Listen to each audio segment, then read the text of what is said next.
Brewers-wise, let's kick it off, though, with the Brew Crew picking up a win last night against the Pirates, 7-1 victory. And Jose Quintana looked sharp, outside of giving up the home run in that. I mean, dude was solid. He was good, picking up his 10th win of the season. Pirates being held to just 3 hits. Yeah, Tommy Pham had a few hard hit balls, but they were directly at players and such. But you got to give it up for Quintana. His final line: 6 innings, 3 hits, 1 earned run, just 1 walk, 3 Ks. That's, again, Quintana's not a big strikeout pitcher by any means. And then saving the bullpen. It helped to have a little bit of a comfortable lead and such. But Anderson coming in, 2 innings, not giving up a hit. Shelby Miller coming in, easing them on in, getting in an inning, not giving up any hits, issuing 1 K. It's huge because we know, again, with Freddie on the mound tonight, you're going to be having to go to the bullpen. I would only count on Freddie Peralta probably giving you 5 innings tonight. So to be able to have a game like last night where Quintana went 6 innings, but then you just use 2 bullpen arms after that, and that was Anderson and Miller, that's a heck of a pitching performance. That's a big boost for this staff, considering it's probably going to be a lot of bullpen guys coming at you or coming through tonight. So Turang back in the leadoff spots. Frelick was moved down in the lineup, but Turang starts off the game with a bang with a solo shot. 3 Ks after that, but Turang displaying some power as of late here. I mean, he's showcased a little bit of the pop at his bat. You look at his last 30 games, Turang has 6 home runs. He's up to 11 home runs so far this season. But 6 home runs in his last 6 games, displaying a little bit of power. A little bit of power from the Gold Glove Platinum winning second baseman over there. So good to see that. Yelich picking up his 22nd home run on the season. Can he reach 30? Can he get to 30? I know a few weeks ago that was one of my bold predictions, or I think it was our Pump the Brakes Full Throttle from when Brandon was on. I said yes, he was going to get it. I'm still going to ride with that. Not quite to the final quarter of the regular season here, but he's got 8 more to go. Christian Yelich finishes the season with 30 home runs. I'd say that's a successful darn season. Isaac Collins continue. This kid, I mean, National League Rookie of the Month, Player of the Week, and couple hits last night, including a triple. He had 3 hits against the Mets on Sunday, for crying out loud. This guy is now up for a season. This isn't his last 10 games, his last 20 games, or whatever. For this season, he is now up to a 297 batting average and an 853 OPS. Those are his season numbers. 297, 853 OPS. The guy is in fuego right now. His last 109 at-bats, 339. How about his last 26 at-bats, his last 7 games? He's slugging a 962 and a 462 average, a 548 on-base percentage. Isaac flippin' Collins. I'm raising my hand. I was one a couple months ago, and I'm like, yeah, he's doing some good stuff. He's helped out this team, but when it comes to the trade deadline, that seems like the spot to maybe go out and get an outfielder, power hitting outfielder and such. I want Isaac Collins in the lineup every single day right now. This guy, I want him in the lineup every single day. It's been amazing watching Isaac Collins play baseball this year, and especially as of late. And to me, call me a homer. I don't care. But right now, this guy is Rookie of the Year. No offense to everybody else, even over Mizorowski. I'm picking Isaac Collins right now as Rookie of the Year, for crying out loud. So far in the month of August, so he finished off July hitting .321. Can't keep up that pace, right? And so far, almost halfway through August, this guy, 4.44 batting average and an .833 slugging percentage so far in August. A .524 on base percentage in August so far. That's what Isaac Collins is doing. That's what he's doing right now. And, something I don't think that's getting talked a lot about Isaac Collins, if you really break it down and you kind of look at his games month by month, this is a guy that does not strike out a ton. He doesn't strike out a ton. I mean, you look at, let's say, May, okay? May, he had 62 at-bats. He struck out 19 times. Okay. June, 18 times he struck out. But lately here, July, I mean, and you look at what he's doing in August, 6 strikeouts so far. You look at his games, I think he's only had, I'm just kind of scrolling through some of it. I think he's only had one game where he struck out 3 times. So we just mentioned Trank struck out 3 times yesterday, okay? Isaac Collins this whole season has just had one game where he has struck out 3 times. This guy does not strike out a ton. He's putting the ball in the play. He's getting on base for crying out loud. How fun is this guy? How fun is it to watch this kid play? Number 6. Instantly turning into a fan favorite. Rightfully so. But he's the typical Brewers player. And then you go on Sunday with the walk-off against Edwin Diaz, for crying out loud. It was a couple months ago we were talking about the whirlwind of Jacob Mizorowski. How about the whirlwind right now of Isaac Collins? Riding high, the confidence. Confidence in a player, confidence in an athlete is a dangerous thing. Dangerous thing for the opponents, for the opposing teams, for the opposing players. And right now, Isaac Collins is super confident. I mean, the confidence is leaking through his nostrils and eyeballs and ears, for crying out loud. I mean, now it's to the point whenever he's up at the plate, you're feeling pretty darn good that you're going to be coming away with a hit or something. I mean, this guy, it's just been so fun to watch. Every single game in August, he has collected at least a hit, except for once against the Mets back on the 8th. But he's still an RBI in that game, for crying out loud. But he's up to a 297. This guy could finish the season batting over 300. And we were all like, who the heck is Isaac Collins? Back in March, right? Like, who? Huh? What?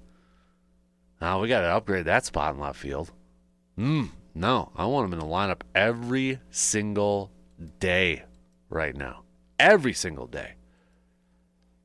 But you look at him and you look at the rest of this team. This is the Brewers. Isaac Collins, not the biggest guy, not the most powerful guy. Isaac Collins is 5'8". He's 5'8". Salvatore Frelick, same size, 5'8". You got these guys who aren't like the biggest, beefiest dudes in the world and not going to be the biggest power hitters in the world. And all they're freaking doing is scoring a bunch of runs and winning a bunch of ball games. They're on pace for 101 wins. 101. Think about that. 101. Now, right now, I'm probably pumping the brakes on whether I think they're going to get there. But to set the franchise record and wins in a regular season, yeah, I'll roll with that. Heck yeah, I will. 30 games above 500. 30 games above 500. Best overall record in Major League Baseball. Best home record in Major League Baseball.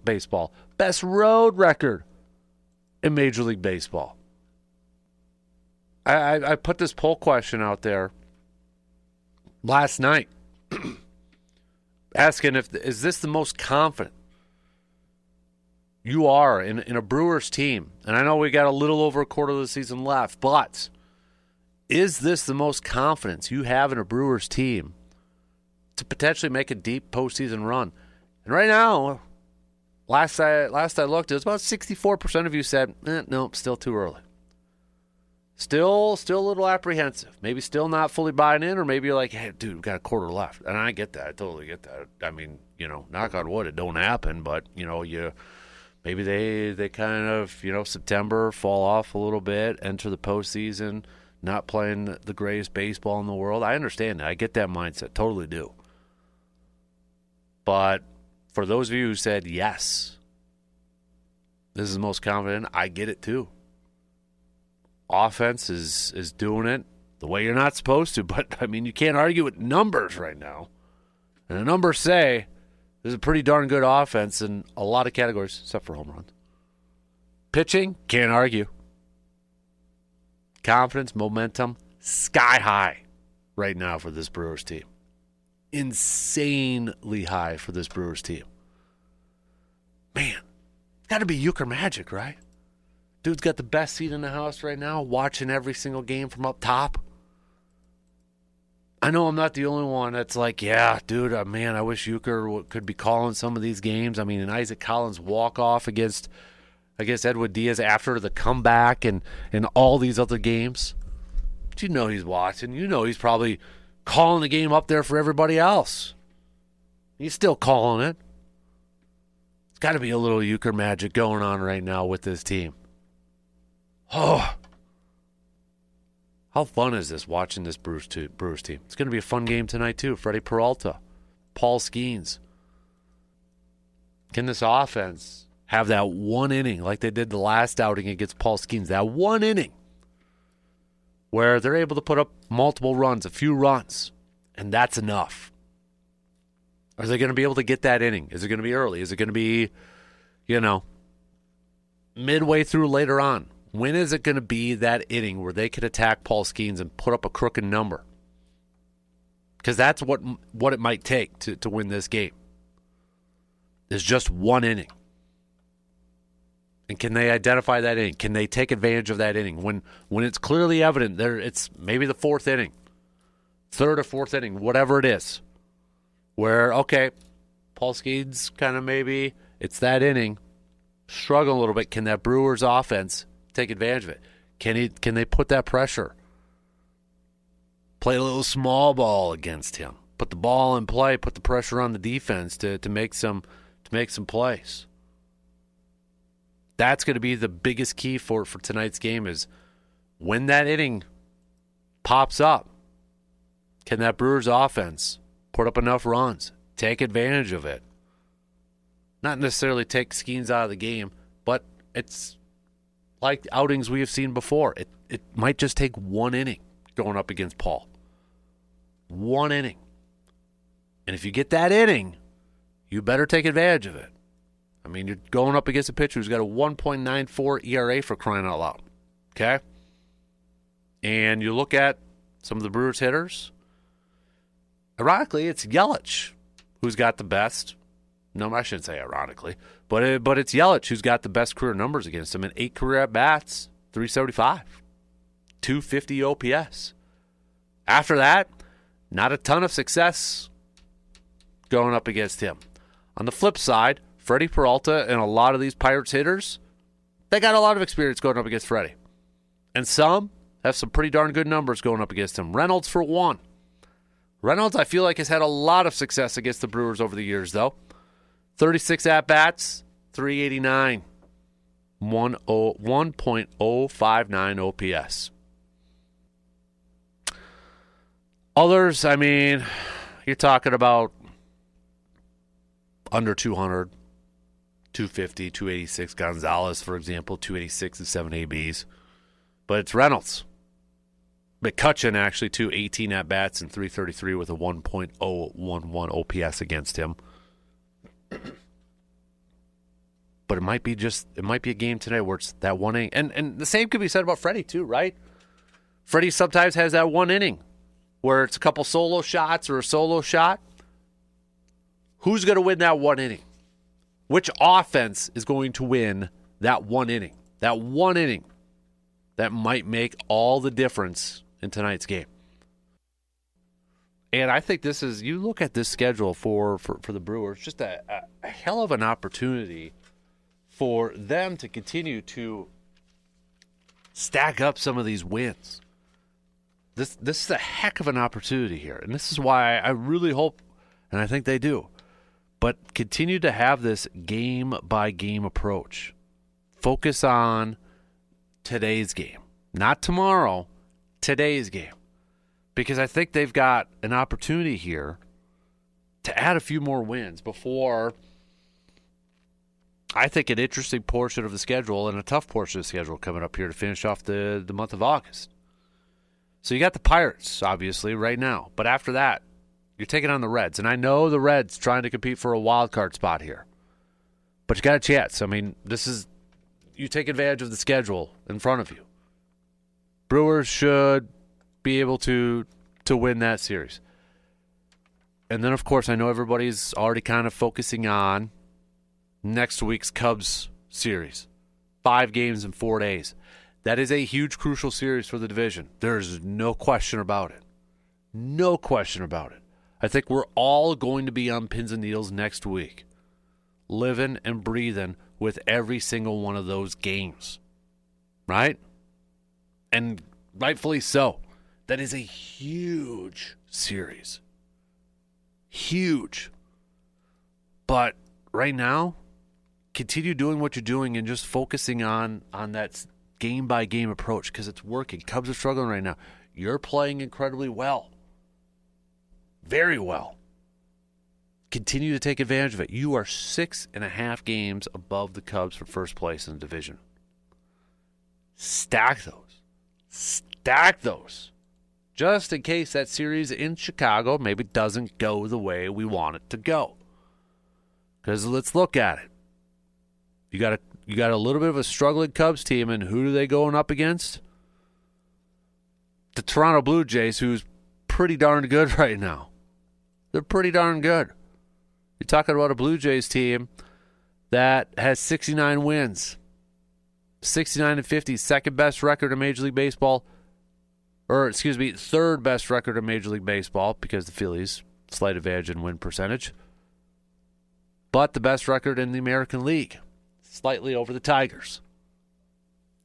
Cubs have that tough matchup. Brewers going up against the Pirates and the Reds coming up here after this. Take advantage of it. Stack these W's. Continue to increase that lead in the division.